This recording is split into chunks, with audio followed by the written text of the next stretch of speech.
To. Môžeme. Takže dobrý deň, kolegovia.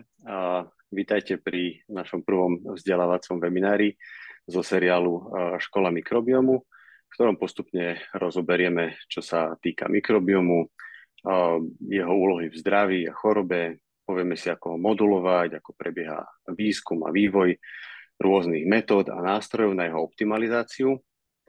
No a v dnešnom úvodnom webinári sa pozrieme bližšie na nástroje, ktoré máte každodenne v rukách, teda probiotika a prebiotika. A pokúsime sa zodpovedať otázky, ktoré dostávame často od odbornej aj laickej verejnosti a v druhej časti zodpovedáme aj vaše otázky, ktoré ste nám k téme probiotik a prebiotik poslali a za ktoré vám veľmi pekne ďakujeme. Otázky sa budem pýtať môjho kolegu a experta na mikrobióm, Martina Harantu. Vítaj, Martin. Dobrý deň. Martin sa dlhodobo venuje prenosu poznatkov biomedicínskeho výskumu do praxe. Vo Veľkej Británii vyštudoval manažment medzinárodných výskumno-inovačných projektov. Pôsobil na rôznych pozíciách vo viac ako 20 medzinárodných výskumných projektoch. Predstavím sa vám aj ja, moje meno je Noro Bomba. S Martinom sme v týchto medzinárodných projektoch pôsobili spolu. Po dlhých rokoch spolupráce sme založili aj vedecký startup iProbio, v ktorom sa venujeme vývoju a výrobe personalizovaných probiotík a cielených probiotík a prebiotík. A tie využívame k cielenej alebo personalizovanej modulácii a optimalizácii mikrobiomu našich klientov. Okrem toho už 24 rokov organizujem najväčšiu medzinárodnú vedeckú konferenciu o probiotikách, prebiotikách a črevnom mikrobiome na svete.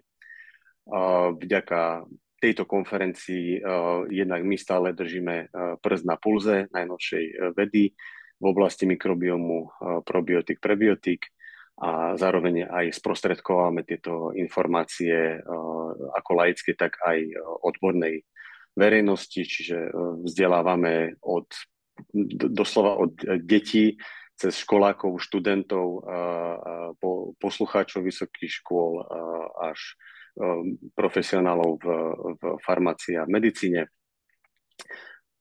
Rád by som vás upozornil, že práve tento mesiac sme spustili na www.evideno.sk kurz Škola mikrobiomu, ktorý zahŕňa aj AD test za 2 kredity. Pri ňom určite využijete aj poznatky, ktoré sa dozviete aj dnes na našom webinári, na tomto webinári. A tento kurz je rozdelený do 4 krátkych lekcií o mikrobiome, takže nemusíte pozerať naraz hodinovú prednášku, môžete si to rozdeliť na dlhšie. No a aby sme prešli k nášmu dnešnému webináru, tak na úvod by som začal otázkou, ktorú dostávame úplne najčastejšie. Takže Martin, čo je to ten mikrobióm? To je náš otázka, o ktorej sa mi už raz dokonca aj snívalo. Nie, keďže už nejdeme úplne na laikov, tak to nemusím asi až tak zjednodušovať. Takže mikrobióm, v našom prípade črevný mikrobióm, je kolekcia mikroorganizmov, ktorí žijú v tenkom a primárne v hrubom čreve. Čiže ste vám predtým predstaviť, sú tam baktérie, víry, sú tam prvovky, nejaké klasinky. No a oni tam žijú, nejak sa synergicky vyvinuli s ľuďmi a v podstate spolu zodpovedajú za správne fyziologické fungovanie ľudského tela. Čo si treba tak nejako predstaviť, že tie baktérie, ako tam žijú, keď sú tie dobré, tak dokážu tvoriť obrovské množstvo rôznych molekúl. A tie molekuly sa rôznia od vitamínov skupiny B alebo skupiny K až po rôzne atypické kyseliny, napríklad kyselina maslová alebo kyselina octová, ktoré sú spolu zodpovedné za to, aby sa udržala napríklad integrita črevnej steny alebo aby sa znižoval zápal celého traviaceho traktu. Čiže v podstate v tom hrubom čreve, ono teraz tak veľmi nadnesene sa hovorí, že tam sídli ďalší orgán a je to jediný orgán, ktorý nie je robený z ľudských buniek, lebo je to teda robené z buniek mikroorganizmov. Vždycky sa zameriavame na baktérie, tie víry sa nejako ešte stále iba ako nejaký taký spôsobom sa zanedbávajú, alebo ako to nazvať. Je to ako keby ste boli na základnej škole na fyzike a pri gravitačnom zrýchlení zanedbáte frikciu vzduchu, lebo sa to strašne zle počíta a víry ešte nevieme takto rátať. Čiže sa zameriavame na baktérie a kvasinky. Tie už pri súčasných metodách molekulárnej medicíny vieme aj dobre merať. Čiže zhruba vieme, čo sa nachádza v tom hrubom čreve a postupne už po veľmi dlhých rokoch sa dostávame do bodu, že tie vedomosti sa vedia pretaviť nejakým translačným procesom do toho, aby sme vedeli robiť intervenciu do mikrobiomu tak, aby buď fungoval lepšie, alebo respektíve, ak je poškodený, aby sa opravil. Takže skrátke je to orgán, má asi 200 gramov, uvádzajú sa, že má 1,5 kg, 1,5 kg nemá, má zhruba 200 gramov táto biomasa. A ako sa ukazuje a vo výskume zrejme bude to jeden z tých terapeutických cieľov pri drvivej väčšine chronických ochorení, pretože tie sú multifaktoriálne a práve jeho zmenou budeme zrejme vedieť zlepšovať buď symptómy, alebo dokonca aj zlepšovať prevenciu rôznych ochorení. Norov otec robil veľmi veľa na prevencii výskumu kolorektálneho karcinómu a mali tam veľmi, veľmi pekné výsledky. To som vždy obdivoval, keď sme chodili po tom inštitúte, ak tam mali tie postery rôznych črevných stien. Takže asi tak na úvod. Dobre, takže kolegovia farmaceuti, ako som spomínal, každý deň majú v rukách nástroje na zmenu mikrobiomu, teda probiotika a prebiotika. Čo sú to probiotika a prebiotika? Akú úlohu zohrávajú pri zmene mikrobiomu? Takže tam vždycky, keď sa o niečom baví, vždy treba začať definíciou, pretože tie názvy sú väčšinou tak sprofanované, že často sa probiotikami nazývajú veci, ktoré tak absolútne vôbec nie sú. Takže v prvom rade probiotikum je živý mikroorganizmus, takže jedna vec musí byť živý, ktorý má v danom množstve preukázaný nejaký zdravotný benefit. To na prvý pohľad znie tak veľmi vágne, ale čo to vlastne znamená, je, že ten daný konkrétny bakteriálny kmeň musel prejsť jednak in vitro skúšaním, aby sa nejak charakterizoval, a jednak musel už prejsť nejakou klinickou štúdiou na ľuďoch, čo znamená, že musí tam naozaj byť tá štúdia, inak to nie je probiotikum. Takže keď vám napríklad niekto povie, že predáva, že probiotické kimči, no tak asi to nebude probiotické, lebo tie baktérie, ktoré sú v tom vykvasení, nikto nikdy neštudoval. Čiže sú to iba dobré baktérie, nie sú probiotické. Čiže probiotikum už musí prejsť tým rigidným výskumom.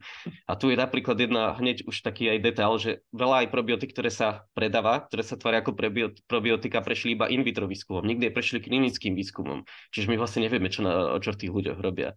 Čiže správne probiotikum a skutočné, ktoré by sa malo takto označovať, je to, čo prešlo klinickým výskumom a má in vitro štúdie, ktoré hovoria jednak o toxicite, jednak o bakteriálnej rezistencii, o produkcii biogénnych aminov a všetkých týchto kategóriách. To je probiotikum. Takže nie všetko, čo sa nazýva alebo tvári ako probiotikum, väčšina skôr nie je. A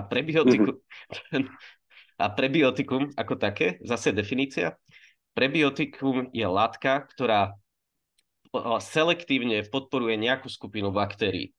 Takže najčastejšie máte nejakú vlákninu, lenže nie každá vláknina je prebiotikum, pretože my nevieme, ktorú špecificky, ktoré baktérie oni krmia.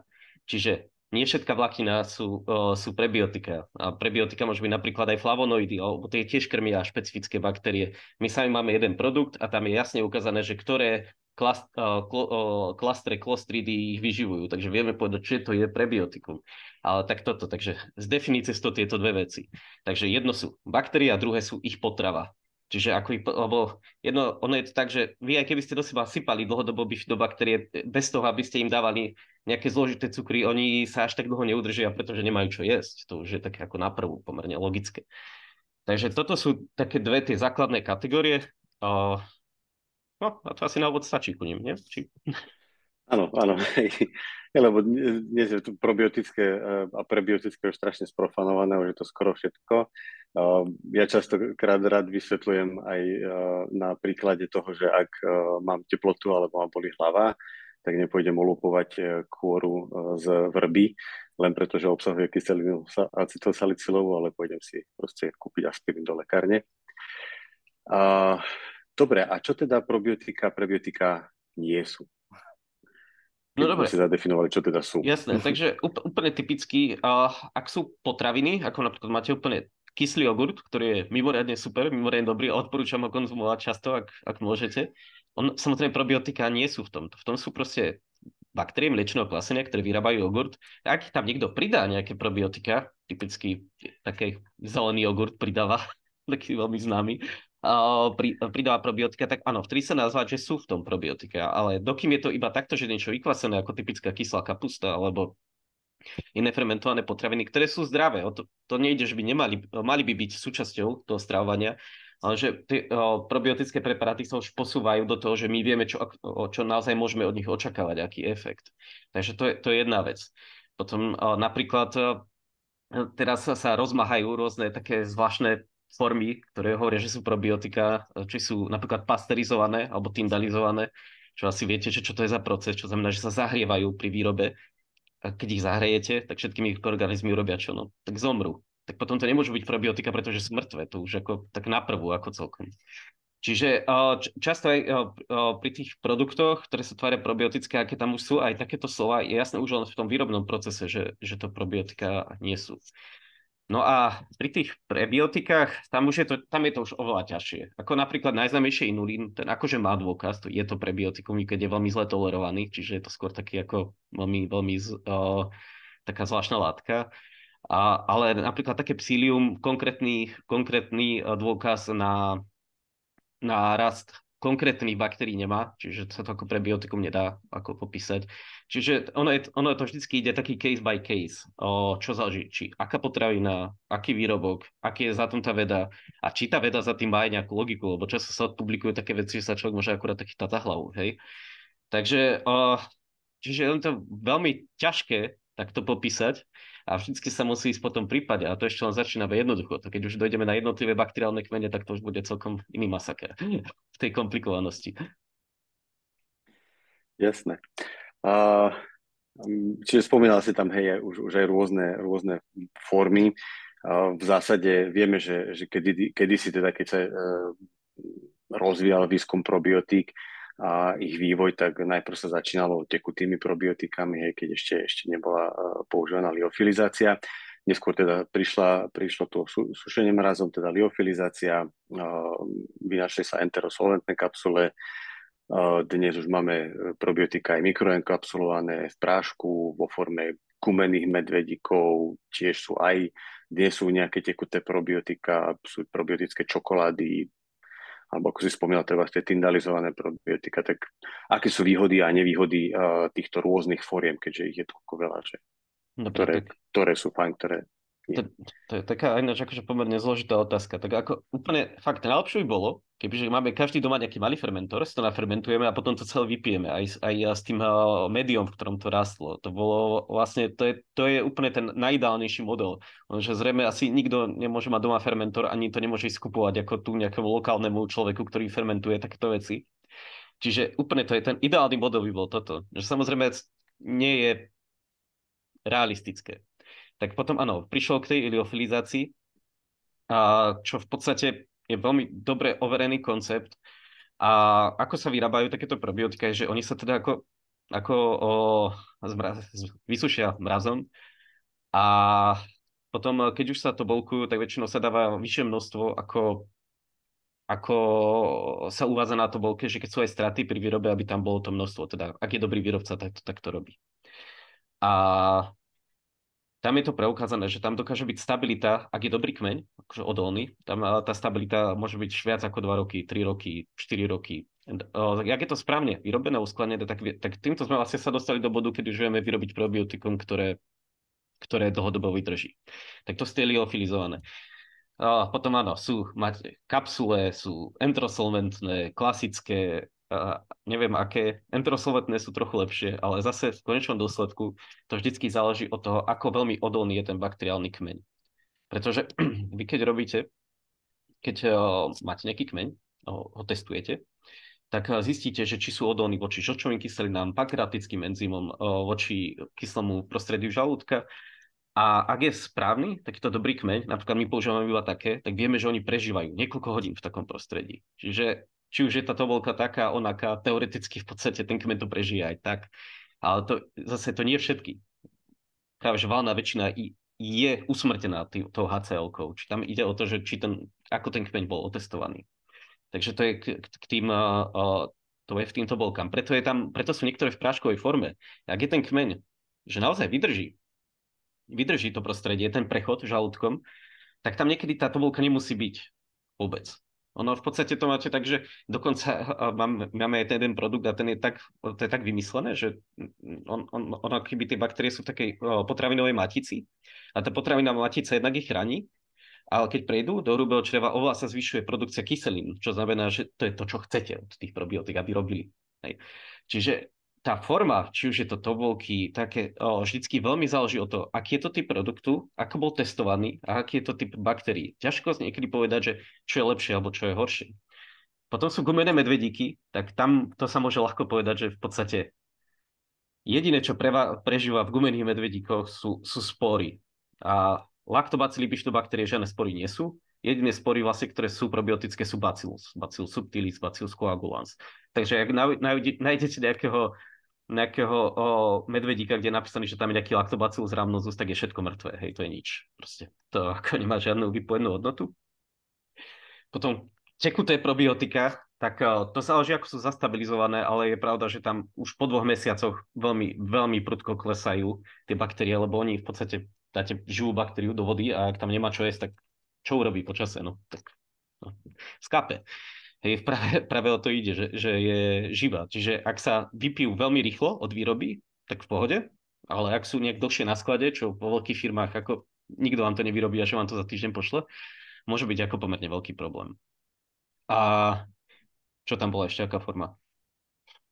Čokolády. Ja, čokolády. OK, čokolády sú...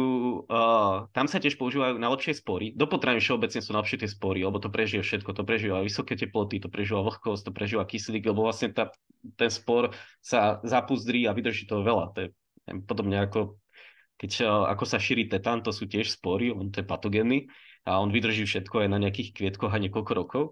A tak práve takéto spory, aj tie probiotické takisto vydržia veľmi dlho a sú veľmi stabilné. Ale zase je to veľmi malá rozmanitosť, ktoré sa dajú na to použiť.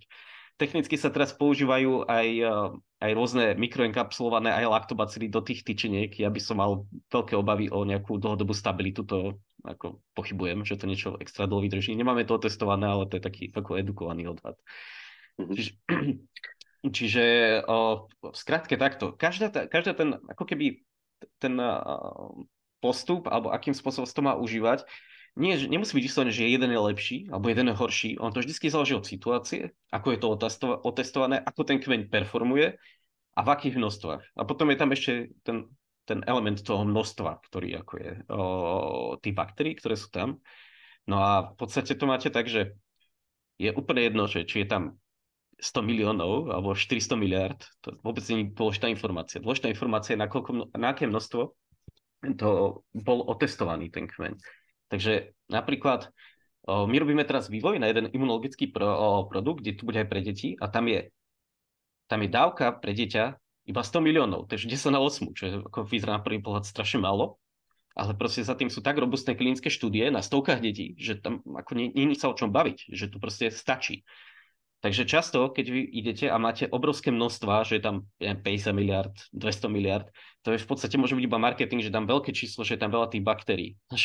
Práve čo sa vtedy deje, je, že ak máte jednoho kmeňa, môžete mať veľa, zbytočne, a zistí sa, že už od 3 miliard vyššie v podstate nemá žiadny lepší efekt. A jediné, čo to môžu robiť, je, že to spôsobí vedľajšie efekty, pretože 50 miliard už môže byť príliš veľa a človeka môže z toho prehnať alebo podobne. Čiže jediný ako keby nosná informácia aj pri množstve je, že nakoľko to bolo otestované v klinickom skúšaní a toho sa držať aj úplne jedno. 10 na 8, 10 na 9, 10 na 10, nezáleží. Záleží iba na tom, ako vyšiel test klinický. No dobre, a čo sú to také tie sirupy s tyndalizovanými probiotikami? Áno. Čo sú to tie tyndalizované? To je ten v súčasnosti nešvar, ktorý sa tak všeobecne rozmáha. To je v podstate, prídete, zoberete sirup, kde usmrtíte probiotika, takže to nie sú probiotika, sú to mŕtve baktérie, ktoré sú nejako namiešané a oni akože môžu mať imunologický efekt, no že oni neboli testované na to, že keď sú mŕtve. Takže my nevieme, či má taký imunologický efekt, ako keď sú živé, pretože keď sú mŕtve, tak nerobia ten metabolický efekt. Hej, že chápem, že tá baktéria tam žije, ona tam niečo robí, niečo produkuje. Ako náhle je mŕtva, ona môže mať nejaký efekt, ale nevieme aký. Čiže tam je to často iba také Neviem, no akože ono je to Mhm. stabilnejšie, o to nejde. Ináč celý tento oblasť, ona najmä pôjde do farmakológie veľmi rýchlo, ale my ešte stále nevieme presne, čo tie mŕtve robia. Ono sa to teraz začína skúmať a pomerne veľa takých produktov ono príde na trh. Ale to teraz je to, ono je to ten sirup kvôli tomu, že to je akože lepšia forma a ľudia to radšej pijú. Mhm. Ako berú tabletky. Čo vám na to povedať? Jasné, ale nie sú to probiotika vlastne, lebo keďže Nie, nie nie. sú živé, tak sa tak ani nesmú nazývať. Správne by sa mali volať postbiotika. Tak, Dobre, čiže zatiaľ to vyzerá, že sme nevymysleli nič lepšie ako liofilizované probiotika a v enterosolventných kapsuliach alebo mikroenkapsuláciu v maticiach. A je potrebné, aby prežívali tieto probiotika čo najdlhšie, držať ich v chladničke? nie, tak toto vždycky záleží od kmeňa. Kedy si to tak bolo, teraz už v podstate, ak sa to dobre zabalí, to je veľmi dôležité, dobre zabalí, tak v podstate tam tá stabilita je veľmi vysoká. Tie stabilita je roky. My to ostatne vždy premeriavame aj vlastné produkty a on to naozaj celkom dobre drží. Takže vlastne, keď každý výrobca má nejaký labák, kde sa príde, sa vždycky odloží jedna fľaša a teraz po nejakom čase sa iba premeriavajú počty. A vy viete, že tie počty vám budú klesať. Akože nie nejako strmo, Mhm. ale oni klesať budú. Takže vlastne, keď je to správny výrobca, tak on to preplní o toľko, aby vedel, že o tie 2 roky minimálne, že stále tu bude toľko, koľko dáva na škatuli. Takže ak Mhm. uvidíte produkt, ktorý je napísaný, že má to 10 miliard baktérií v dobe plnenia, tak to môžete vziať na to, že už vtedy, keď to ide ku človeku, to má tak maximálne 7 miliard. A to bude iba Mhm. klesať. Čiže preto sa to preplňanie robí. Ono je to drahšie, ale tak... Jasné, čiže nemusia byť v chladničke. A Nie. Už nie. čo môžeme urobiť, lebo spomínal si, že sa teda aktivujú vo vlhkom prostredí, že čo robiť, aby sa neaktivovali vlhkosťou probiotika? A ináč toto sa práve často stáva, že keď je to zle zabalenie, že probiotika ako náhle sa dostanú do vlhkosti, tak to zaktivujú. Jednak vec je vlhkosť a druhá vec je kyslík, že sú problémové veci. No a tam je otázka toho, že ako sú zabalené. Úplne ideálne je, keď to je zabalené tak, že sa do toho nemôže dostať žiadny vzduch. Človek by aj povedal, že klasické blistre, že budú takto fungovať, ale nefungujú. Že veľmi veľa, keď sa pretestovali, napríklad blistrové probiotika, tak zrejme sa tam nieko dostane, tá vlhkosť, a v podstate tam väčšinu toho vymrelo. My potom môžeme šernúť aj takú jednu publikáciu z Poľska, kde skúšali produkty, ktoré sú bežné tuto na našich trhoch. A tam uvidíte, že aj také veľmi slávne, ktoré sa na Slovensku veľmi veľa odporúčajú, v podstate v sebe nemali skoro nič. Hej, to bolo všetko mŕtve. Hej, takže jednak, že by sa do tých blistrov nedostalo, a teraz môžete mať dozu buď plastovú, alebo drahšiu alumíniovú, a plastová musí byť zo špecifického plastu, ktorý absolútne neprepúšťa vzduch, lebo niektoré prepúšťajú, ono záleží, z čoho je to vyrobené. No a potom ešte sa dá urobiť to, že sa dáva do toho desikant, čo je vysúšadlo, ktoré v podstate má nejakú ďalšiu ochrannú hmotu. Čiže to je ideálne, keď ešte, jak je to dózový preparát, že má v sebe ešte desikant, len kvôli tomu, aby to pohľcovalo tú vlhkosť. Pretože tá vlhkosť to je jeden z najväčších zabijakov, aký existuje. Ono si to treba predstaviť tak, že keď aj si dáte do seba aj túto bolku, tak keď sa až dostane do žalúdka, do tej vlhkosti, až vtedy sa začalo keby prebudzať tie probiotika. Oni bez toho v podstate spia, alebo sú umrtvené, alebo ako to nazvať. Jasné. A spomínal si, že teda niektoré dokonca prežijú niektoré probiotika aj prechod žalúdočným prostredím aj bez ochrany kapsuly, zatiaľ čo iné by to prostredie nezvládli. V čom ešte sa probiotika odlišujú? Jo, akože tých charakteristík je strašne veľa. Ty vlastne, keď by si prišiel a chceš si odizolovať nejakú vlastnú do baktériu, čo nie je zrovna raketová veda, to si vlastne môže robiť každý doma, keby chcel, a vie ako. Hej, tak odizolovať ako nie je problém nejakú baktériu. No, že teraz sa ide na také selekčné kritériá, čo vlastne treba zistiť, či jedno úplne najzákladnejšie selekčné kritérium je, že či neprenáša gény bakteriálnej rezistencie, lebo to je veľmi dôležité, lebo to nesmie. Potom, či v rámci toxikológie, či netvorí biogenné aminy, to je ten histamín a podobne. Potom, či prežíva tieto kyslé prostredia, enzymatické prostredia, žlčové kyseliny a podobne. No a takýchto testov, len in vitro, len úvodných, je až 9, že ktorými musí všetkými prejsť. Ak niekde tá baktéria failne, tak nemá dostatočnú kvalitu. Takže kebyže berete nejaké random, že napríklad teda z tej kapusty si nejaký lactobacillus vyizolujete, pravdepodobne možno 1 zo 150, 1 z 200 bude probiotický. Ostatné proste nemajú tie vlastnosti. A to sú ešte len in vitro štúdie, ktoré iba hovoria o nejakej charakteristike toho, že ako sa správa, hej, či inhibuje nejaké patogény, či produkuje napríklad folaty alebo podobne. No a potom sa ešte musí strať na ten klinický test, kde na základe tých in vitro testov zhruba sa vie odhadnúť, čo ten kmeň bude robiť. Takže, takže sú obrovské rozdiely medzi nimi. A tam vlastne tu sa dostávame k úplne kľúčovému termínu a ak si nič iné nezapamätáte, tak stačí toto. To sa volá kmeňová špecifickosť. A to je to, čo napríklad Gregor Reed, jeden z otcov probiotického fieldu na svete, stále hovorí už 40 rokov, ešte stále to väčšina ľudí nepochopila. Takže kmeňová špecifickosť sa znamená to, že vy máte, tie baktérie teda majú rod, napríklad Bifidobacterium, druh, breve, Bifidobacterium breve, a kmeň, Bifidobacterium breve, napríklad BL10. No a teraz to Bifidobacterium breve je ako keby taká rodina tých baktérií, ktorá má pod sebou obrovské množstvo kmeňov. To sú stovky probiotických, už izolovaných. No a teraz človek by si povedal, že keď vidí na škatuli to Bifidobacterium breve nejaké, takže to bude mať nejaké spoločné vlastnosti navzájom, ale to absolútne nie je pravda. Hej, že my to najlepšie demonstrujeme na tom, že človek má genetickú zhodu s banánom zhruba 60%, čo nepovedal, hej, ale však vieme, že v podstate všetky vyššie rastliny majú, tie molekulárne mechanizmy sú veľmi podobné, to je jedno, či to zviera alebo rastlina. Tie jadrové gény v rámci jedného druhu Bifidobacterium breve, jadrové gény, majú iba 20% zhodu. No, to nie je úplne fér porovnávať s tým vyššími živočíchmi, ale je tam obrovská variabilita medzi tými jednotlivými kmeňmi v rámci jednoho druhu. Takže ak niekde uvidíte napísané iba Bifidobacterium breve, tak z toho neviete povedať teda absolútne nič, iba to, že to je Bifidobacteria, ale ich efekt nič. No a teraz úplne typický, jeden Bifidobacterium breve, tam BR1 je veľmi dobre inhibuje patogény, napríklad inhibuje kandidy. Hej? Iný Bifidobacterium breve to je Yakult, to je taká firma, a oni sa nazvali podľa seba, zlepšuje kognitívne funkcie. No a keď vám teda niekto napíše Bifidobacterium breve, tak ako vy viete, že to je ten, ktorý zlepšuje kognitívne funkcie alebo inhibuje tú kandidu? No neviete. Takže ináč toto už je potom aj tá otázka, že ako identifikovať dobrý produkt. Ak nemá popísaný kmeň, tak tam není sa ani o čom baviť. No a takže pri tej kmeňovej špecificite je strašne dôležité, aby bol podpísaný celý ten konkrétny jeden kmeň. Nestačí druh, nestačí rod, musí to byť celé, lebo bez toho my vlastne vôbec nevieme, aký organizmus to je. Ten kmeň to je vyslovene takéto popísanie, že rod a druh je iba norobomba, ale keď už má aj ten kmeň, tak to je ako keby, že aj to jeho rodné číslo. Takže tu vieme, že to není nejaký random iný norobomba.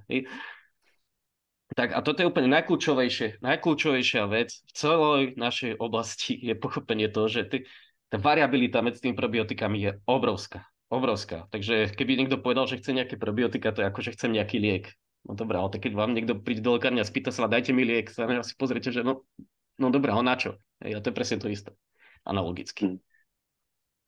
No dobré, jak sa má teda farmaceut v tom orientovať, keď má zrazu v ruke krabičku, je tam napísaných 5 alebo ja neviem 30 kmeňov a má si o každom naštudovať nejaké vedecké štúdie, alebo ako sa má orientovať, keď sa zákazník spýta, že ktoré teda doporučíte? A toto je kameň úrazu, že tu neexistuje jednoduchá odpoveď práve. Lebo akože, že on ten field sa celý vyvíja strašne rýchlo, aj tie firmy sa vyvíjajú rýchlo a toto ešte není nejako uchopené. To ide, že by niekto urobil nejaký veľmi podrobný zoznam, ale to musí rozumieť ešte aj tej vede, ktoré je za tým, čo nie je úplne jasné. Čiže ja keď dostanem teda nejakú tú krabičku, tak v prvom rade úplne prvé je vidieť, či tam je naozaj popísaný ten kmeň alebo nie. Ak tam nie je popísaný ten kmeň, tak viem, že ten produkt má nejaký problém, alebo asi ani neviem, čo v tom je. Čiže to už naprvu viem, že je tam problém s tou kvalitou. Teraz ide o to, že vy pri výrobe môžete prísť ku nejakému výrobcovi hociakých kmeňov a povedať, že chcem 2 kg z toho, 3 kg z toho, namiešate si to ako chcete bez akéhokoľvek dôkazu, tak to sa to väčšinou robí. No, že z toho neviete teda povedať, že čo to je. Tam je dôležité, aby na tú kombináciu kmeňov bola tá klinická štúdia. Či už na ten jeden kmeň, alebo na tú kombináciu kmeňov, na to úplne nezáleží. Ale musí to byť konkrétne na nich. Ja som teraz videl, že Jedna firma nás kopíruje na marketing, tiež to volajú cieľené probiotika a dali tam 20 kmeňov a že 3 cieľia na alergiu, 10 cieľí na trávenie, 5 cieľí na cholesterol. Proste takto absolútne nefunguje. Hej, to vždycky jeden produkt cieľí na jednu vec. To sa proste takto robiť nedá. Čiže prvá rada je, že pozrieť sa, či tam teda je vidno tie kmene. Potom aj kde je to balenie. V konečnom dôsledku to vlastne vždycky skončí pri tom, že naozaj treba sadnúť a pozrieť tú literatúru. Že ono sa to bez toho urobiť nedá, pretože kvôli tomu, ako sú regulované výživové doplnky, my aj keď máme na produkty nejaké in vitro a klinické data, my to tam nemôžeme napísať, hej, na ten balík, čiže sa v tom neviete zorientovať. Napríklad v Austrálii, keď máte klinické data, napíšete na škatulu, všetci vedia, o čom to je. U nás sa to robiť nedá. Čiže regulácie robia to, že keď sú dobré produkty, tak vy nezistíte, že ktoré z nich to sú. Musíte si ako keby urobiť tú prácu. A v Európe nie je žiadny zoznam produktov a na čo sú, alebo niečo také. Američania majú takto, že tam môžete vidieť v ich produktoch, že tento je zhruba na IBS, tento je na, neviem, zápchy, alebo tento je na iné problémy, ale v Európe to takto nie je. Čiže to vždycky človek musí ísť a takto ako keby pracne dohľadať. Ja to chápem, že teraz asi krútite hlavu, že to nikto nebude robiť, čo je úplne pochopiteľné. Hej, ale proste taká je situácia, na tým netreba vôbec zatvárať oči, že treba iba chápať, že kde sme, hej, v tomto. A potom často vravím, že často sa predávajú aj probiotika, ktoré probiotikami nie sú, pre klinickým skúšaním. Ja som bol pri vývoji jedného produktu, jednou nemenovanou slovenskou firmou a oni tam dali proste kmene iba, ktoré sú robené in vitro, alebo že im to stačí. No tak ale to nie sú probiotika, ale proste predáva sa to. A predáva sa to vo veľa lekárniach. Takže asi tak. Čiže to sú živé baktérie, ktoré oni volajú probiotika, ale tak. neprešli tým výskumom, ktorý treba. Často sa stretávame u pacientov s kadejakými mýtmi. Najznámejšie je asi ten, že probiotika nám netreba, lebo stačí brinza, jogurt, kefír, kyslá kapusta, kimči, kombucha, lebo obsahujú prírodné probiotika. Tak čo sú to tie prírodné probiotika? Prírodné probiotika sú z definície ako samozrejme nezmysel. Hej, akože tie potraviny, oni sú zdravé a ľudia by ich mali jesť. Ináč je pravda, že najviac ľudí, ktorí jedáva probiotika, je to, že majú problém s trávením a tí práve ani nedokážu napríklad cez kyslú kapustu, lebo ich z toho ide, proste ich z toho fúkuje strašne, alebo tak. Hej, takže ono je to fajn ako súčasť tej pestrej stravy, len treba si predstaviť, že to probiotikum, ono funguje trošku inak. Hej. Úplne iba také skrátke taký výlet do toho, ako z molekulárneho hľadiska funguje probiotikum. Takže my keď zoberieme nejaké laktobacillové bifidobaktérie, zoberieme ich, tak zhruba v tenkom čreve sa väčšinou odohráva to, že tieto baktérie majú nejakú signálnu funkciu. To znamená, že oni prídu, oni buď vylúčia nejakú molekulu, alebo stimulujú nejaký receptor, ktorý potom prechádza do krvného riečiska a dochádza k nejakej systémovej zmene. Takže my napríklad vieme, že niektoré konkrétne laktobacily prídu a môžu stimulovať dendritic cells, hej, v rámci imunity. Alebo podobne, alebo nejaké T bunky a podobne. Takže, alebo regulujú pomer THN na TH2, čo je pri alergických reakciách dôležité buniek. Takže oni tak majú jednu funkciu, že urobia túto signálnu časť, čo už je niečo čo už sa trochu tvári, že chce ísť do farmakokinetiky. Nie je to tak ďaleko, to akože sa nebudeme tváriť, že to tak je, ale akože už sa aj ten výskum sa aj tým smerom hýbe, ale v princípe ide o tú signálnu funkciu. No a potom, keď dojdú do toho hrubého čreva, tam už dochádza ku zmene v rámci mikrobiomu. Je pravda, že väčšina probiotík naozaj nekolonizuje črevo, je ich veľmi málo, to je zase jedno z tých selekčných kritérií, že či vôbec kolonizujú alebo nekolonizujú. A ako ktoré, väčšinou zhruba 8% z tých, čo vedia kolonizovať, tak 8% z nich zostáva v tom človeku. Ale to nie je úplne niekedy cieľom kolonizovať, keď sa mení mikrobióm. Cieľom je prísť a zmeniť prostredie, napríklad zmeniť pH, zmeniť nejaké molekuly, na to, aby sa rozmnožili tie dobré baktérie, ktoré chceme. Takže napríklad sa to dá pekne otestovať. My máme takýto jeden produkt a tam sa to prišlo, že urobila sa analýza mikrobiomu pred braním, bralo sa produkt 2 mesiace, po braní, bol 2 mesiace washout a či bol zvýšený počet bifidobakterií laktobacillov. A bol. To znamená, že oni nie, že urobia tu nejakú signálnu funkciu, oni dokážu robiť nejakú konkrétnu zmenu v mikrobiome a väčšinou práve to, že že zmenia to prostredie tak, aby sa dokázali pomnožiť tie dobré baktérie. Takže toto je to, čo my od toho očakávame. A teraz je zase vždycky záleží od každého kmeňa, čo robí, lebo každý kmeň vylučuje iné kyseliny, stimuluje iný rast. Ono je to veľmi, veľmi komplexné. S týmito mytmi sa nestretávame len u pacientov, ale aj u lekárov. Ja som sa minule zhováral s prezidentom Slovenskej gastroenterologickej spoločnosti a prekvapilo ma, čo mi pán profesor hovoril, že a mnohí iní gastroenterológovia dodnes stále žijú v predstave, že probiotika odporúčajú len ku antibiotikám, alebo že jediné účinné probiotikum u nás je to, ktoré je na predpis, čo je vlastne s kmeňom E. coli Nysle 1917, ktorý bol pred viac ako 100 rokmi vynajdený. Takže je toto pravda, alebo sme už trochu ďalej? No takže ono je to tak, že napríklad ako E. coli Nysle je liek kvôli tomu, že to je taký uh, to je legacy liek, hej? To by v živote teraz neprešlo, to je jedna vec. Druhá vec je, že E. coli Nysle bol ešte dokonca on bol uznaný ako liek predtým, ako sme prišli k nejakým modernejším metodám molekulárnej biológie. A teraz sa ukazuje, že on produkuje proste, on má také telieska, ktoré produkujú kolibaktín a to je proste, je to karcinogén a veľmi silný. Hej, takže dokonca vlastne my tu predpisujeme ako liek niečo, čo môže byť problémové. A ono je pravda, že ten E. coli Nysle sa musí dostať až na črevnú stenu, aby bol karcinogénny. A ono sa to predpisuje tým IBD ľuďom, ktorí to majú celé porušené, ten mikrobióm. Čiže za mňa je to veľmi napríklad sporné. A to je liek, hej? A toto nikto nerieši, lebo o tom nikto nevie. I keď v našej komunite sa tu už rieši asi 8 rokov. No ale tak, no, OK. No a takže asi tak.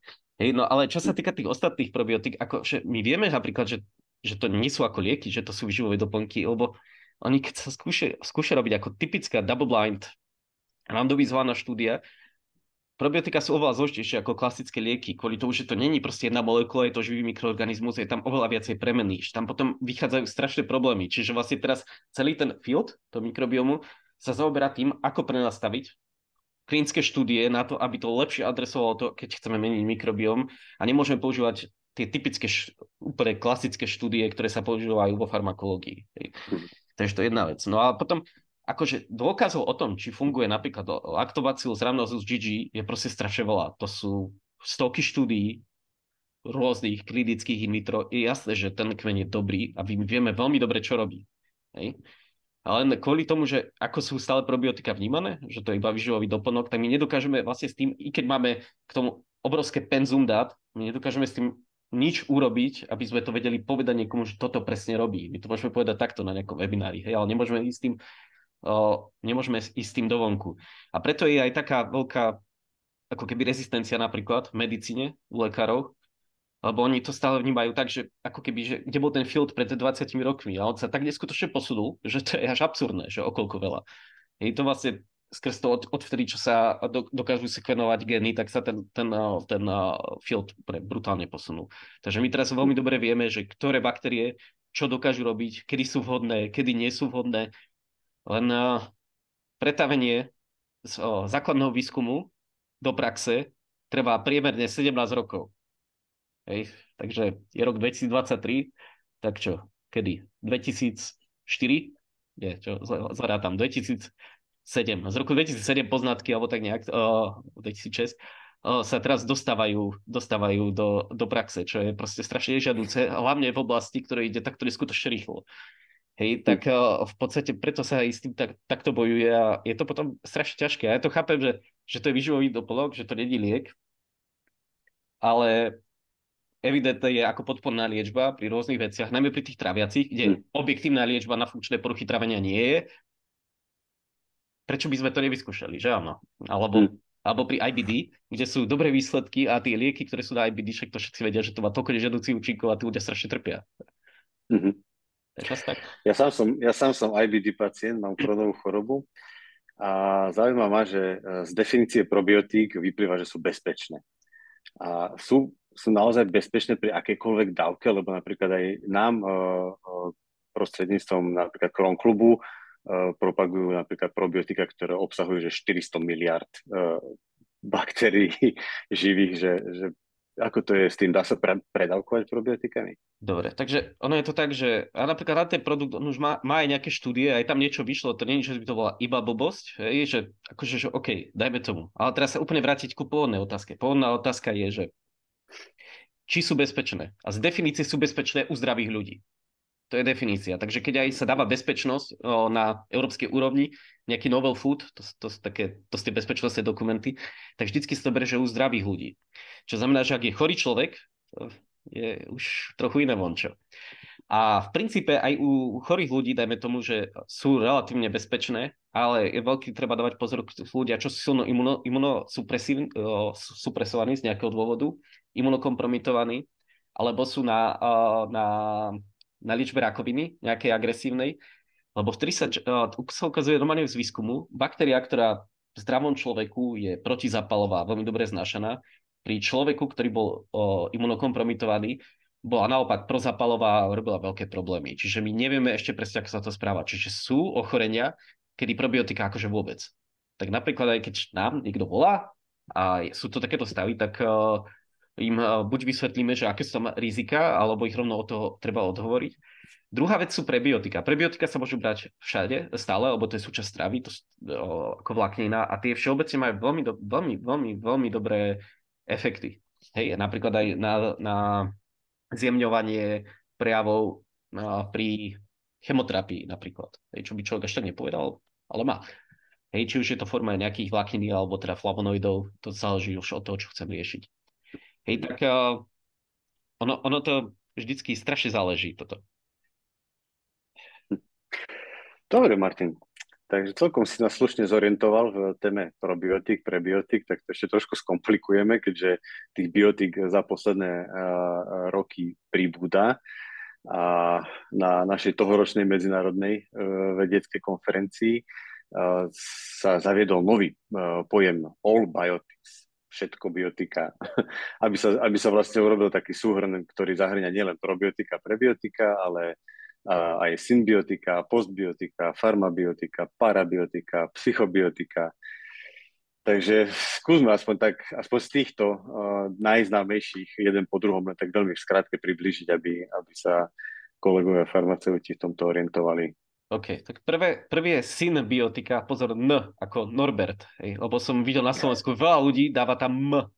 To proste není M, to je od slova synergy, nie symbióza, ako, ja neviem, hej, ja som aj niektorým aj písal, že nech to aspoň nazývajú správne, oni to ani nechcú zmeniť, tak no neviem, no každopádne, hej, symbiotika znamená, že máte spojenie probiotik a prebiotik. Lenže na to, aby to bol ozaj symbiotikom, to musí byť takto spolu otestované a musí to mať nejaký klinický efekt. A drvivá väčšina tých produktov proste to takto otestované nemá. To neznamená, že dám si 100 mg inulínu a už to volám symbiotikum. To je proste trošku šialené. Čiže v princípe je to iba o tom, že ja spájam živý mikroorganizmus s látkou, ktorá by mala potencovať jeho funkciu.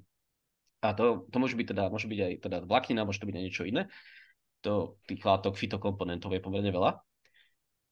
Ale musí byť spolu takto testovaná. A ja dokonca ani takto zľavy ani neviem žiadny takýto produkt, ktorý bol vyslovene takto testovaný. Hej, že proste to je viac menej marketingový ťah. Takže symbiotikum je spojenie probiotik, prebiotik. A to je asi tak všetko k tomu. No akože, že to není nič viac. A je to viac menej skôr marketing. Jasné. No tento rok na našej konferencii veľmi horúcou témou boli postbiotika, Okay. tak pretože nejakých pár rokov tam fungovala nejaká definícia, teraz Medzinárodná vedecká asociácia pre probiotika, prebiotika prišla s novou definíciou, za čo i hneď zožala obrovskú vlnu kritiky po celom svete, takže čo sú to tie postbiotika? No, ono to takto vyzerá na tých konferenciách teraz ako v Big Bang Theory seriáli, že sa tam proste nerdi hadajú o tom, že čo je čo, hej, lebo to je bizarné, ale akože, že ono je to tak, že ono to doteraz bolo rozdelené tak, že jeden termín sú mŕtve baktérie a iný termín sú ich metabolity. Lebo vy môžete metabolity baktérií brať rôzne, že v konečnom dôsledku aj súčasný inzulín je iba metabolit baktérií, hej. No a strašne sa o to naťahuje, takže teraz sa nedá ani presne povedať, čo tie postbiotika sú, lebo sú také dva tábory, ktoré sa navzájom hádajú a práve je to také až trošku bizarné to sledovať, musím povedať. Ale v princípe, kebyže to dáme, že kde sa akože že tá veľká asociácia odvoláva, že sú postbiotika sú mŕtve mikroorganizmy. Čo znamená, že sú zabité a, a v procese výroby. A Mhm. to, čo má svoje výhody, hej? Že sú stabilnejšie, vieme, čo od nich očakávať, má to svoje nevýhody, pretože nemajú metabolickú aktivitu, sú mŕtve. Takže ono sú to také dve odlišné vetvy, na čo to pôjde, lebo tie postbiotika to pôjde do jedla, pôjde to do farmakokinetiky, pretože to už sú aktívne molekuly väčšinou z bunečnej steny, baktérie. A, a je to taký ako keby rozvíjajúci sa okruh. Čiže postbiotika sú Hm. mŕtve baktérie, ale pozor, ich efekt je primárne imunomodulačný. To nie je príliš moc na trávenie ani nič takéto, ani náhodou. To sú väčšinou imunomodulačné veci. Drvivá väčšina. Takže ak sa to predáva na trávenie, no. Hej, takže tak. To sú postbiotika. Iná tá definícia tých mŕtvych baktérií sú parabiotika. To je tá druhá skupina, čo hovorí. Takže uvidíte, parabiotika sú vlastne tiež mŕtve baktérie. Ono je to iba to, že kto hovorí tú definíciu. Tak. Hm. A Asi potom, tak, no. no a potom sú ešte teda metabolity. Ten najznámejší, ktorý sa používa, je kyselina maslová, tzv. Butyrát. Ten je taký veľmi fancy a to je asi najdôležitejší metabolit, ktorý je pre zdravie hrubého čreva. Je extrémne dôležitý. Hm. A a toto sa vlastne všetko potom tak mieša a je potom strašný hokej v tom, že čo je čo. A strašne sa v tom orientuje a potom není dokonca zjednotená ani literatúra, takže celé sa v tom môže človek veľmi rýchlo stratiť. Mhm. A teraz sú veľkým hypom aj psychobiotika. A ešte aj psychobiotika, no jasné. Čo vieme o nich povedať? No psychobiotika, asi už každý zachytil, že v bruchu je druhý mozog, alebo gut-brain axis, alebo takto, no je to teraz veľmi taká známa téma. Ono je to strašne, to je veľmi krásny výskumný koncept a sú tam veľmi pekné animálne modely, veľa sa to ukazuje. A už sa akože tvrdí, že sú baktérie, ktoré keď dáme, tak budú zlepšovať depresie, úzkosti a tak. Ak mám pravdu povedať, existuje jeden liek na báze dvoch kmeňov, ktorý je na tie depresie, ale všeobecne tie výsledky výskumov na probiotika a mozog sú ešte stále veľmi, veľmi slabé. To sú také väčšinou také hlúposti v tých výsledkoch typu, že zlepšuje tam pattern recognition, čo ja doteraz nerozumiem, čo to je. Takto. Takže my vieme, že tie baktérie niečo budú robiť s tým mozgom, ale ešte nám chvíľu treba sa dostať do toho intervenčného modu, že naozaj dáme dostatočné množstvo, aby niečo s ním urobili. Čiže tak tieto baktérie, ktoré majú potenciál niečo robiť s mozgom, tak tie sú aj psychobiotika. A budúcnosť teda vraj patrí farmabiotikám a živým bioterapeutickým produktom. Ty to Tak. ako vidíš? No takže tam budú tri také základné smery. Jedno sú to sa volá LBP. LBP je v zásade liek na báze nejakého mikroorganizmu. Pomerne veľa sa ich teraz skúma. Veľa firiem teraz aj skrachovalo, lebo ich to moc nevyšlo. Ale ako do 5 rokov zrejme budú prvé. Budú zrejme na redukciu oxalácie, budú na imunitnú reguláciu, čo viem. A potom veľký terapeutický cieľ je Clostridium difficile, ako infekcia. Mhm. Takže zrejme tieto budú. Potom určite jeden z veľkých cieľov je personalizovaná medicína, či už v forme probiotik alebo aj intervencií v rámci zmeny stravovania alebo prebiotík, alebo celkovo skôr sa urobí taký koncept, kde sa zmení toto celé na to, aby sa urobil nejaký personalizovaný vstup do mikrobiomu, aby sa zlepšil. Toto je veľký field, ktorý sa tiež prudko rozvíja. V podstate to, že máme stále novšie a novšie diagnostické metódy, tak sa to dá robiť stále presnejšie a presnejšie. Čiže jedno budú lieky, druhá bude personalizovaná medicína a tretie budú práve tieto rôzne postbiotika a metabolity, ktoré sa budú pridávať aj do potravín a bude to niečo ako fortifikácia, keď sa používa ako vitamín D na fortifikovanie. Toto sa zrejme bude robiť tiež. To bude veľká vec, čiže ten food industry celý sa o toto pomerne hodne obohatí zrejme. A to budú také tri veľké smery. Čiže tam do toho spadá aj fermentácia napríklad pri potravinách a podobne. Bude sa cieľene fermentovať kapusta, aby mala iné vlastnosti. Napríklad. V Írsku to už robia. Neviem, vyzerá to zaujímavé. Dobre, Martin, tak som sa ťa popýtal otázky, ktoré si ja myslím, že sú zaujímavé pre kolegov, farmaceutov, ale môžem sa to aj potrhať, aj tak sa neopýtam to, čo zaujíma najviac ich. Takže týmto sa vám chcem aj poďakovať za otázky, ktoré ste nám poslali a chcem úprimne povedať, že najradšej práve diskutujeme a pracujeme s farmaceutmi, lebo ste zvedaví ako malé deti v tom dobrom slova zmysle, lebo ani lekári nemajú takéto všetečné otázky k probiotikám a prebiotikám. Takže zodpovieme úplne všetky vaše otázky. Ja som si dovolil ich zoradiť do kategórií, lebo zaujíma vás väčšinou to, čo sa vás, na čo sa vás pacienti pýtajú, takže pokúsime sa vám všetko zodpovedať tak, aby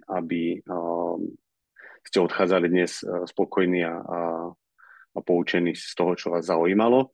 Tú prvú kategóriu som nazval, že užívanie probiotík, čiže tu ste sa pýtali, že ako správne užívať probiotika, kedy počas dňa, či ráno, na obed alebo večer, a kedy je vhodné užívať probiotika, že či pred jedlom alebo po jedle.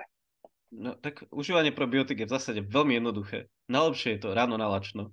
Ono je to úplne logické, hej, keď si vezmete, že vtedy je najmenej žalúdočnej kyseliny a najrýchlejšie to prejde, lebo to nemá žiadne prekážky. Takže človek vlastne vypije tie probiotika a najrýchlejšie prejdú. Čím sa vlastne redukuje aj ten potenciál toho, že sa buď zomrie veľa po ceste, alebo jak je to tobolková forma, že tá tobolka sa niekde zasekne, alebo podobne.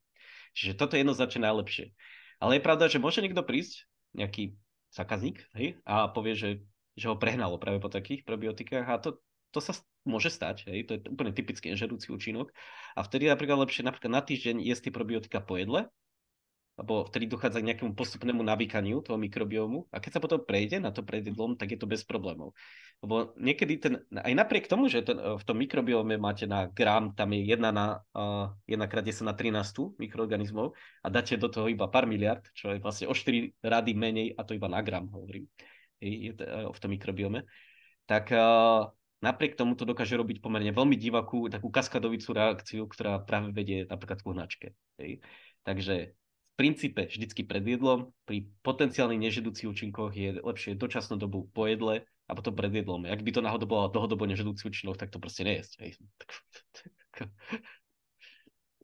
Dobre, a ešte k užívaniu probiotík sme dostali otázku, že či sa môžu probiotika užívať stále, bez prestávky, aby sa s tým nezničila nejaká prirodzená mikrobiota a aké sú nežiaduce účinky probiotík a či môže dlhodobé užívanie probiotík spôsobiť zlenivenie gastrointestinálneho traktu. Je to, potom mi iba pripomenie, ak by som niečo zabudol. Hej, takže okay. Najprv. Ako dlho? To sa kľudne môžu sa brať rok aj 2, tie isté. Je pravda, že ak sa to už bude fakt takto dlhodobo, je potom lepšie obmeniť, aby sa nejedli stále tie isté kmene. Ale toto nemá nejaké konkrétne odporúčania, ani oficiálne na to neexistuje žiadny guideline. Toto je iba proste ako z výskumov ukázané. Čiže dá sa to brať dlhodobo. Ono to je v konečnom dôsledku, že minimálne koľko by sa mali brať probiotika sú 3 mesiace a potom treba zhodnotiť ten stav, či tie 3 mesiace stačia alebo nestačia. U niektorých ľudí, ja s tým máme skúsenosť, že vybrali 3 mesiace a sú úplne OK. Hej. Takže ono je to vždycky strašne, a to počerkujem, strašne individuálne, ako sa toto správa. Čiže to je jedna vec, či sa môže dlhodobo. Áno, môžu. Ale po tom roku určite by bolo treba ako aj vymeniť tie kmene. Ono to môže byť, že treba aj skúsiť ako keby niečo iné. To je jedna vec. To, čo tam bolo ďalej v tej otázke? Či dlhodobé užívanie nemôže spôsobiť zlenivenie gastrointestinálneho traktu. Tak, to určite nie. Hej. Ináč, toto je práve, teraz sú také strašne moderné tie tráviace enzymy. Tam by som mal z toho ako reálne obavy.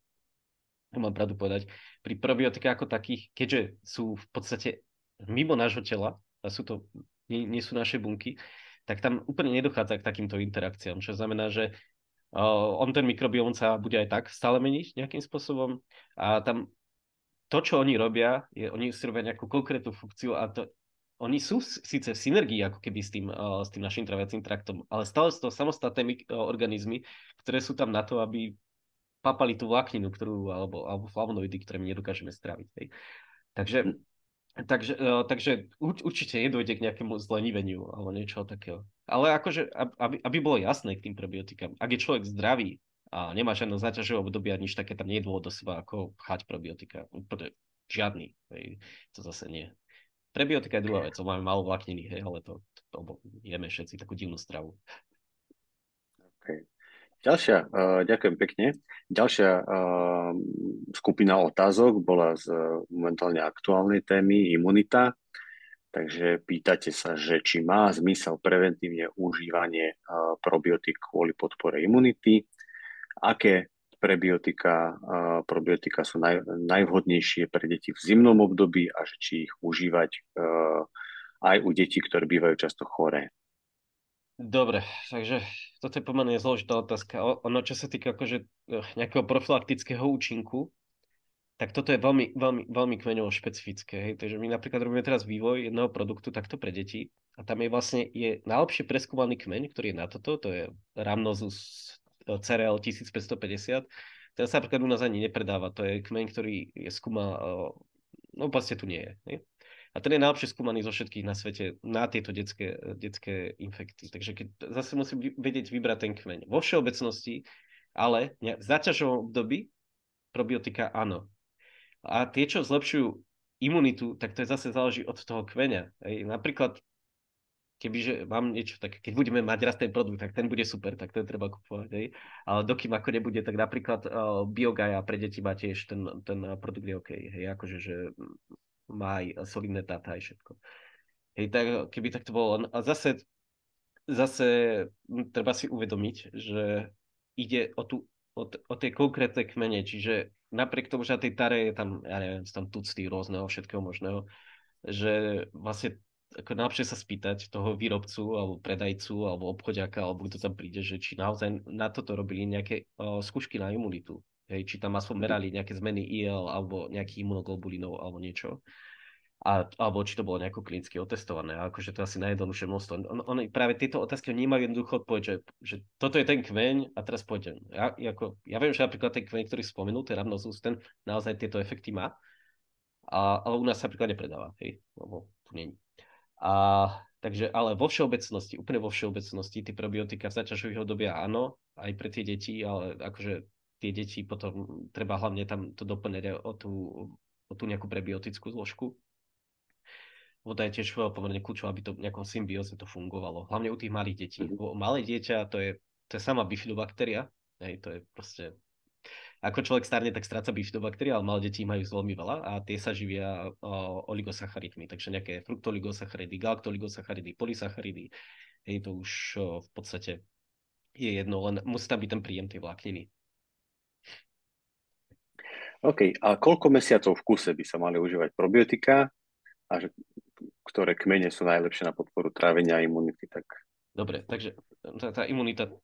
No dobre, takže sú také tri typy užívania probiotík. Jedna je napríklad pri cestovaní. Hej. Chceme sa vyhnúť cestovateľskej hnačke, tam to stačí týždeň pred tým, ako niekam idem a teraz počas toho, ako som tam, napríklad idem na dovolenku do Egypta alebo niečo také. Takže tam to môže byť takto, že v podstate všudy dáme tomu mesiac. Potom je užívanie probiotík popri antibiotikách, čo tiež nemusí byť nejaké dlhodobé, to môže byť v podstate, čo ja chcem tým urobiť je, že redukujem ten negatívne efekty antibiotík, aby ma nepreháňalo alebo nejaký takýto iný diskomfort. To sú tiež také, že to v podstate stačí viac menej mesiac. Ak nedojde nejakému poškodeniu mikrobiomu, už mám potom dlhodobé problémy. Hej. Ale väčšinou, ak sa to berie proti antibiotika, zase mesiac. No ale ak idem na čokoľvek iné, že chcem riešiť dlhodobejšie trávenie, imunitu, alergie, čokoľvek, na nejakú väčšiu zmenu, potrebuješ vždy aspoň 3 mesiace, lebo väčšia zmena je vždy spojená so zmenou imunity aj pri trávení, takže proste tak. A tam je to odmerané, že minimálne 3 mesiace, aby sa vôbec niečo zásadné stalo. Ono je to kvôli tomu, že tie zmeny ako mikrobiome sú pomerne pomalé, ono to všetko proste strašne dlho trvá. Čiže tie 3 mesiace, to je taký štandard. Takže ako je to pomerne, je to také pomerne zložité, ako sa dohľadať k tejto informácii, ale našťastie prezident našej konferencie je jeden z najlepších imunológov na svete a pomerne veľa sa to skúmalo v Južnej Koreji, takže vlastne sme sa aj takýmto sprostredkovaným spôsobom takto dostali aj ku tým množstvám a tej duration, teda tej dĺžky toho brania. Mm-hmm. Dobre, potom som tu vytvoril kategóriu kmeňová špecificita, kde trošičku tie otázky sú také variabilnejšie, OK. takže skúsime jednu po druhej a možno tak stručne, aby sme to zbehli. Ktoré kmene laktobacilov by sa nemali spolu kombinovať v jednom produkte? Dobre, toto sa nedá povedať. To v podstate, čo treba urobiť je, že najprv to in vitro otestovať tie dva laktobacily, či sa navzájom neinhibujú alebo nepožierajú. Hej, to úplne kľudne sa môže diať. Ale nedá sa povedať, že nemôžem dať lactobacillus acidophilus nejaký s lactobacillom helveticus nejaký. To tak Mhm. nefunguje. Hej. Čiže nedá sa povedať, a tu sa zase vrácaš k tomu, že sú obrovské rozdiely medzi jednotlivými tými baktériami. Takže dokým sa to neotestuje, neexistuje vôbec žiadne takéto ten general claim, hej, že nejaký všeobecný, že ako toto Mhm. robiť, to rozhodne nie. A, A, a aké kmene sú pri pozitívnej kandide vhodné? no, takže, Idem trošičku do chorôb. OK, toto je, ja som tú otázku videl a ja som sa chytal za hlavu, že vlastne kde začať s tým, hej, lebo teraz niekto príde a povie, že má kandidu. No dobre, a kde mám tú kandidu? Má ho v ústach? Má ho v traviacom trakte? Hej, teraz, OK, dajme tomu, že má v ústach, teraz ktorú z tých kandid? Tých kandid je asi 8. Hej, najčastejšie je albicans, ale takýchto tých typických, čo osídlujú človeka, je 8. Proste takýchto druhov vôbec. A teraz vlastne každé ten probiotikum, ono sa meria inhibične voči rôznym tým druhom tých kvasiniek. Čiže jedno síce inhibuje albicans, iná inhibuje inú tú druhú kandidy. Takže je to potom veľmi ťažké povedať. To asi dochádzame k tomu, že to je strašne zložité celé ako koncepčne. Hej, tá mikrobiológia, to nie je, že mám jeden kmeň a ten vyinhibuje všetko. To je proste nonsens. Hej, Hm. ale kebyže mám povedať konkrétne, napríklad, keďže mám kandidu v ústach, hej, takúto, tak je Bacillus subtilis RO 179. Hej, tie pomenované nie sú zrovna nejaké sympatické, ale to. A ten má extrémne dobré inhibičné vlastnosti. A nielen to, že to iba otestovali, že to robí, ale veľmi dobre je popísaný ten mód, akým to robí, že ktorú presne molekulu produkuje, ktorá dokáže veľmi dobre napadať tieto kvasinky. Takže nájsť proste produkt, kde je takýto kmeň. To zase, toto je všetko akože z literatúry. Jak má niekto ale napríklad kandidu v črevách, tak v prvom rade musí zmeniť stravu. Hej, to je tam úplne akože že alfa omega, tam môže doslova sypať probiotika, aké chce, ale ak to u detí tam kadejaké sladkosti furt jedia, neviem čo, a to vlastne kandidion jedia je jednoduché cukry. Hej, čiže tam žiadne sladkosti neprichádzajú do váhy napríklad. Hej, a sú kmene, ktoré teda inhibujú aj v črevách, ale nie je to až také silné. Ona akože tá baktéria, kým prejde celým tým oným a už sa dostane tam, kde sú rozvinuté tie kandidy, ona bez toho, aby sa napríklad zmenil tú stravu, je veľmi nepravdepodobné, že to nejakým spôsobom ovplyvním. Ale sú napríklad lactobacillus rhamnosus GG, sa menila celá názvoslovie všetky tie baktérie, tak sa človeku stále pletie. Tak tento je veľmi dobre známy a ten napríklad inhibuje tie kandidy. Hej, alebo Lactobacillus reuteri PTAR89. Hej, to ako, viete, ja som v Stromane musel vypísať, lebo kto z toho má pamätať všetky tie veci. Ale akože tieto vieme, s niektorými sa hráme, že ich skúšame na niektoré potenciálne produkty alebo na niečo. Takže človek vie, že to naozaj to robí, ale to vlastne v konečnom dôsledku sa vždy dostanete k tomu, že musíte si pozrieť, či ten kmeň, ktorý je v tom výrobku a či naozaj inhibuje a tú konkrétnu kandidu, samozrejme, konkrétny druh, nielen tak, že hociaký, a či ju inhibuje v ústach alebo ju inhibuje v črevách, do akej miery a tak, takže je to extrémne zložité a vlastne to sa nedá povedať. Kebyže máme urobiť nejaký zoznam tohto s tými produktami, tak to tu musím niekoho nahajrovať a 2 roky nebude nič nerobiť. Hej, to je akože, že je to ako to je. Každopádne, Neklamem.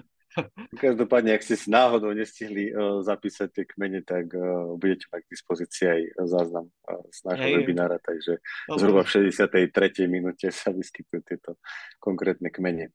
Dobre, dostali sme 3 otázky týkajúce sa histaminovej intolerancie, čiže ktoré kmene sú najvhodnejšie pre pacientov s histaminovou intoleranciou. no dobre, takže ono je toto má také roviny, že sú mikroorganizmy probiotické, ktoré produkujú histamín, takže tie nie sú vhodné.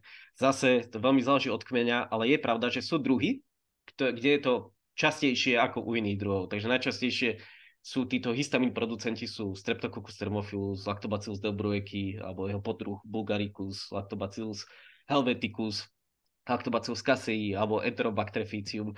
Takže z tohto druhu je pravdepodobnejšie to bude, ale neznamená, že to je producent, iba je to trochu pravdepodobnejšie, to je všetko. Vždycky to ide zase o ten konkrétny kmeň, o nič iné. To sú producenti, čiže producenti, tak niekto keď príde a dá si nejaký laktobacillus do bureky XY a má histaminovú intoleranciu, tak ho potom ide z toho vystreliť, lebo proste je mu strašne zle. Hej. No a potom sú teda baktérie, ktoré nie sú producenti a potom sú baktérie, ktoré ešte degradujú tento histamín. No ako ťažko to povedať pri niektorých produktoch, lebo ja ako nechodím na konkurenciu pozerať. No my na toto produkt máme a bolo to na to dizajnované, takže vieme, že to robí proste. Že toto je vhodné pri histaminikoch. A tu sa človek ale vráti k úplne inej veci.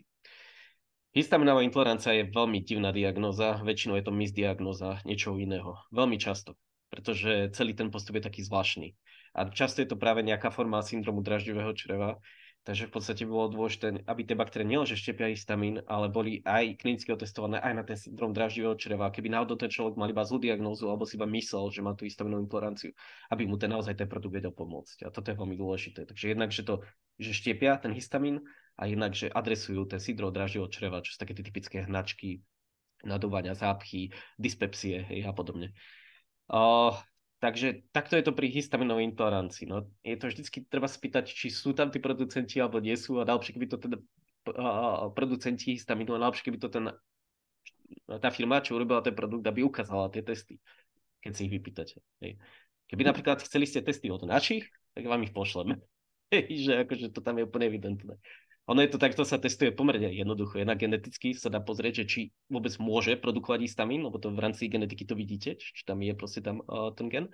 Alebo sa to normálne príde a sa na tú baktériu sa kvapka také farbivo, a keď sa sfarbí, tak je tam biogen amín. Takže asi tak. Dobre, pani Mikolajová sa v čete pýta na celiakiu a probiotika, že aké tam odporúčame, alebo teda ako odporúčaš? Hej, a toto vidíš, toto je zase také, no tak akože, vieš, my ten jeden produkt máme presne na toto otestované, tak ako čo mám na to povedať, ano, tak náš ten jeden produkt, čo máme, tak ten, áno, ten bol testovaný pri celiatikoch, degraduje gluten, je na to vhodný, hej, takže bol vyslovene špecificky klinicky na to testovaný. Takže ako, tu nechcem si iba, že prihrievať nejakú polievočku, ale by sme to kvôli tomu ten produkt nejako takto zostavovali, aby to takto fungovalo, hej. Takže napríklad ten náš, to sa volá hydné trávenie, tak tento tam má. Práve je to práve aj pri IBS, ktoré je aj pri celiakii, aj pri klasickom IBS, takže to takto funguje. Hej, tuto je zase, kebyže chcem ako všeobecne o tých produktoch, tak pri celiakii je dôležité, aby to riešilo jednak symptómy podobné IBS, lebo to je to, čo tých celiatikov často trápi. Takže to sú zase tie typické funkčné poruchy trávenia. A aby degradoval gluten. Takže keby človek náhodou nejakým omylom zjedol niečo glutenové, tak sú tam tie baktérie, ktoré pomáhajú degradovať ten gluten, čo je vždycky nejaká hodnota. Hej, zhodou okolností ďalšia otázka smerovala na kmene probiotiku určených na zápchu, čiže tam asi opäť môžeme len povedať, že hydné trávenie je cielený aj na zápchu, alebo teda to sú všetko symptómy, ktoré majú aj ľudia z IBS, teda zo syndromom draždivého čreva, ktoré sa často zamieňa s histaminovou intoleranciou a ktorá sa zle diagnostikuje, a v skutočnosti ide o syndrom draždivého čreva. A tak vieš, ako to je ináč so zápchou? Tam je najlepšie na začiatku vyskúšať nejakú vlákninu. Hej, to je akože áno. Úplne na prvú, hej, že vôbec netreba ako probiotika, dokiaľ sa nevyskúša vláknina, táto vie rozhodiť. Ale sú kmene také typické, hej, Lactobacillus casei shirota, to je z Yakultu, tam má dobré výsledky na to.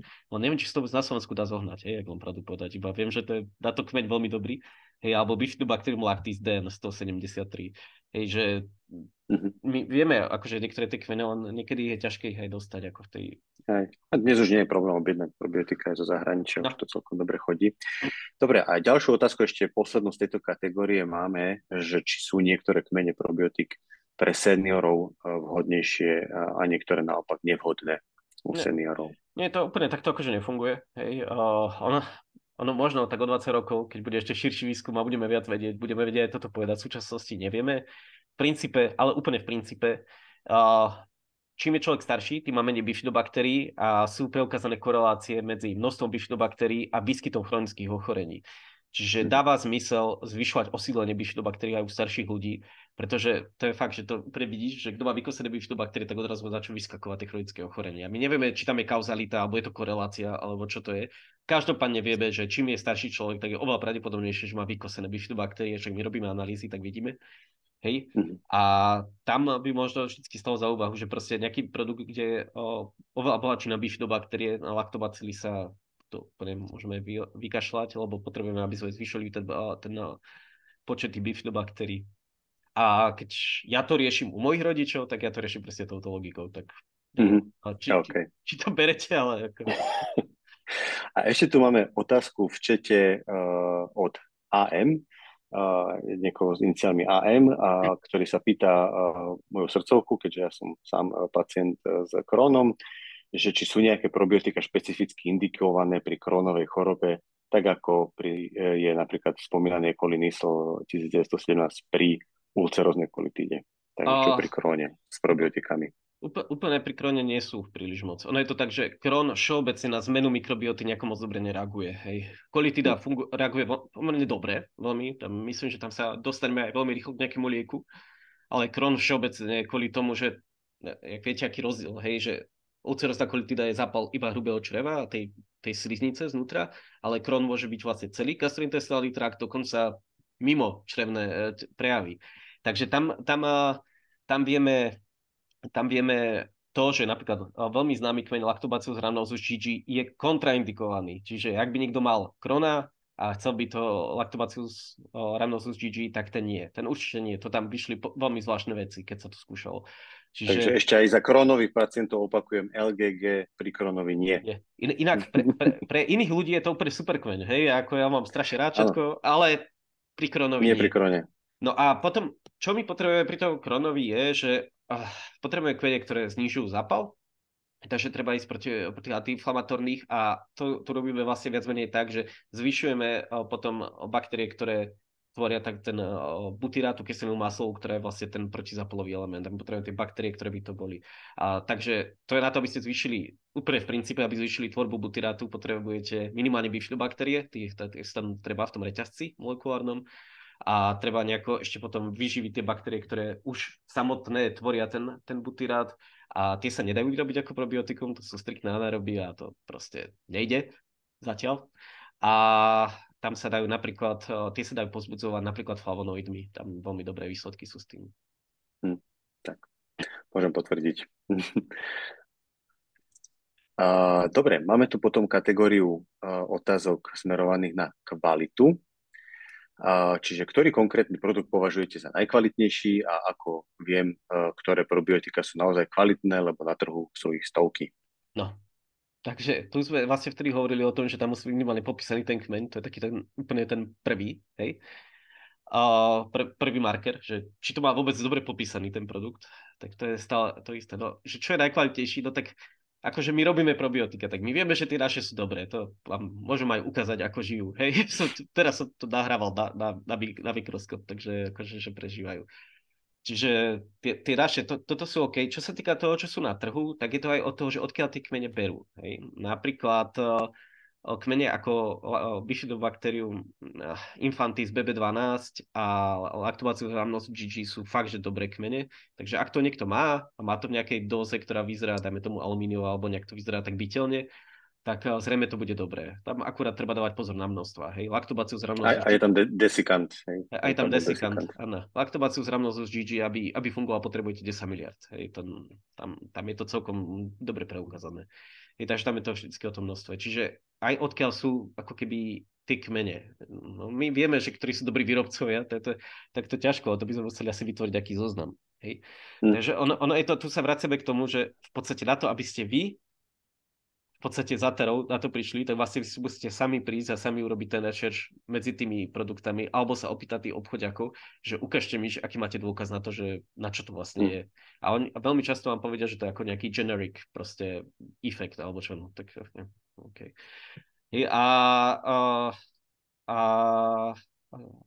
Teraz neviem vôbec, čo bol začiatok.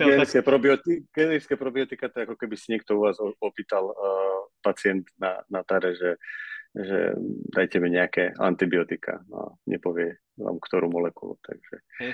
nebudete Ono, predsa antibiotika vyberať podľa ceny alebo podľa toho, aký majú pekný obal. no, ja potom A, ešte ku tej kvalite týchto, hej. A teraz akože ku tým značkám, akože, že vieme, že ja neviem, napríklad, ako si povedal, tá bioga je v poriadku, ako v podstate, hej, akože, že tie naše probiotika sú dobré, my chápeme, máme vyššiu cenovú hladinu, lebo proste aspoň človek nemusí šítiť na tom vstupe, hej. Hej, no, a potom, čo ešte? takisto aj Probiofix určite Probiofix, môžeme hej, doporučiť. Áno, áno, to sú poctivé probiotika. to sú od Christian Hansenu kmene, tie sú úplne OK, hej. Takže akože, že ako je ich viacero, ale ako vždycky strašne záleží. No. Akože Hm. ja viem, už veľakrát som takto rozprával ku odborníkom, každý sa pýtal proste na to konkrétne, ale kvôli tomu, aká je komplexná tá mikrobiológia, aké sú tam tie vzťahy, že to sa nedá proste príliš, že ja tu vysypem 50 kmeňov a to je na toto a tým pádom máme všetci vyriešené. Hej. Často ešte sa stáva, že ak sú treba, že je nejaká značka alebo farmaceutická firma, ktorá má strašne široké portfólio a chce tam mať aj probiotika, no tak tam nabúcha niečo, aby tam mali, hej. Že skôr keď sa orientovať, tak ísť po značkách, ktoré sa len probiotikami zaoberajú, lebo takí si fakt dajú záležať na tom, aby tam bolo to, čo má za sebou klinické skúšky, klinické testy a čo naozaj funguje. Tak možno ešte to je taká pomôcka. No dobré, a prehúpli sme sa teda ku antibiotikám. Mám tu ďalšiu skupinu otázok na antibiotika. Či sú nejaké probiotika, ktoré sa dajú užívať spolu s antibiotikami, že či je vhodnejšie odporučiť užívanie probiotík až po ukončení liečby antibiotikami alebo súbežne s liečbou antibiotikami, či to platí s tým časovým odstupom 2 hodín a že či je určená presná doba, koľko by sa mali probiotika užívať po doužívaní antibiotík. Tak No dobre, som zhrnul všetky. no dobre, Tak takže skúsme. to má viacero problémov. V prvom rade, áno, 2 hodiny pred alebo po antibiotikách to sedí. Množstva môžu byť aj vyššie dávky, ako je napísané na škatulke.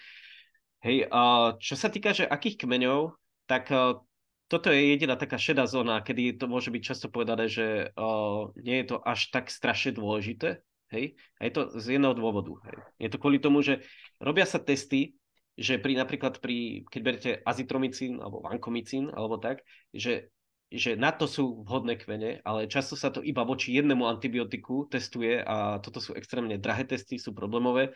Takže vlastne my nevieme ešte v súčasnosti dosť o tých kmeňoch, aby sme povedali, že pri liečbe vankomycínom mám brať presne tieto probiotika. Ergo v podstate pri tej antibiotickej liečbe až taký rozdiel proste nie je. Tam sa iba treba, aby boli proste kvalitne vyrobené tie probiotika.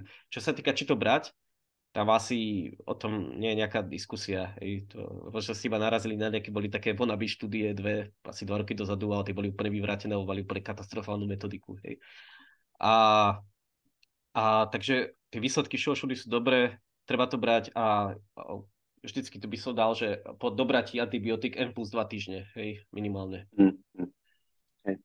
My to často laikom vysvetľujeme aj tak, že proste keď berete antibiotika, to ako keby ste mali nejaký činžiak, v ktorom je určitý obmedzený počet bytov a vy prídete a celý ten činžiak zrazu proste vypalíte a ostanú prázdne byty. Hej. A keďže nechcete, aby sa tam začali osidlovať nejakí vagabundi v tom činžiaku, ale chcete, aby tam bývali dobrí ľudia a ja neviem, rozmanití, ktorí si vzájomne budú prospievať a dobre spolu nažívať, tak je lepšie práve vždy po tých antibiotikách alebo proste popri ich užívaní brať tie probiotika, aby ste ten vypálený činžiak osídlili tými dobrými obyvateľmi a susedmi, pretože je tam len obmedzený počet bytov, hej, čiže aj to črevo má len obmedzenú nejakú plochu, ktorú je možné osídliť a ten zápas medzi tými baktériami, či už dobrými alebo škodlivými, prebieha neustále. Ten zápas o územie takisto ako aj medzi ľuďmi, dajme tomu, na Zemi.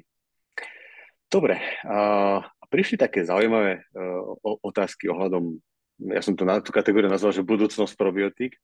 Takže jedna je, že keďže vieme, že mikrobióm je ako fingerprint, čiže otlačok prsta, do akej miery ho vieme v ľudskom čreve meniť v prospech pacienta. Môže to, čo funguje u jedného pacienta, inému nevyhovovať práve následkom toho, že jeho vlastný mikrobióm je iný. A ďalšia otázka bola, že do akej miery má zmysel užívať probiotika, keď nemáme otestovaný v laboratóriu svoj mikrobióm. OK. Môžeme Počkaj, tak postupne. poďme postupne. Čo bola prvá tá Áno, otázka? že keďže vieme, že mikrobióm je ako otlačok prsta, do akej miery ho vieme v ľudskom čreve meniť v prospech pacienta? No, no vieme do istej miery, ono je to v podstate o tom, že keď zanalizujete ten mikrobióm, tak vám tam vyjde niekoľko stoviek markerov a tie markery sa dajú rozdeliť do rôznych skupín. A v podstate ide o vlastne v tých kompozičných zmenách v mikrobiome, tak vidíme napríklad, že sú vymlátené bifidobaktérie, že sú vymlátené butyroprodukujúce baktérie a prerastené oportunistické patogény. Takže človek vie, že keď chce urobiť nejakú intervenciu do takého mikrobiomu, že potrebuje adresovať tieto problémy. Mimo to, že ešte s tým pacientom alebo človekom je nejaký konkrétny problém. Toto sú iba problémy v mikrobiome. Takže keď napríklad viem, že tam je prerastený enterobakter, tak vieme tam dať práve kmene, ktoré inhibujú enterobaktery. Keď tam vymlátené bifidobaktérie, tak sa dajú dať tie bifidobaktérie, tie jedna z tých mála, ktoré vedia ako objektívne kolonizovať, na to, aby sa zvýšila práve tá kolonizačná schopnosť. Čiže my sa akože už k tomu blížime, že vieme, ako takto ovplyvňovať mikrobióm a vieme aj celkom zásadne zvyšovať diverzitu. My sme publikovali, neviem, kedy to bol minulý rok, alebo kedy, jednu takú štúdiu na 50 ľuďoch a tam tá diverzita diverzita je to, čo chcete. Hej. Čím rozmanitejší mikrobióm, tým zdravší. Tam tá diverzita nám vystrelila úplne zásadným spôsobom. Čiže ak vieme zohľadniť, čo sa deje v tom mikrobiome a vieme potom zlepšovať jeho diverzitu a jeho funkčnosť, ale stále je to iba na začiatku. Hej. To sú úplne nové metódy, data iba sa zbierajú. My to sami teraz vôbec vyhodnocujeme, hej, že tie výsledky sú všelijaké, veľmi to záleží. Hej. To by bolo niekedy na takú dlhú debatu, ak sa vôbec robí veda za tým. Každopádne už vieme ovplyvniť ten mikrobióm ako taký, aj aby trvalejšie to bolo. Najlepšia bola kazuistika, ktorú sme mali u chalana, čo mal IBD, vybral probiotika a bolo v remisii už asi rok a nebral ani lieky, ani nič. Takže u niekoho to vie zabrať veľmi dobre. U niektorého nemusí. Veľmi individuálne. Ale stále odporúčame pacient, aby išiel k lekárovi, aby si robil riadnu diagnostiku, aby bral liečbu. A probiotika a prebiotika sú ako doplnková liečba. Dobre, a do akej miery má zmysel užívať probiotika, ak nemáme otestovaný mikrobióm v laboratóriu? Bola ešte posledná OK. otázka. No pozrite, ako som spomínal, čo sa týka tých probiotik, to majú dve funkcie, tú signálnu a menia mikrobióm.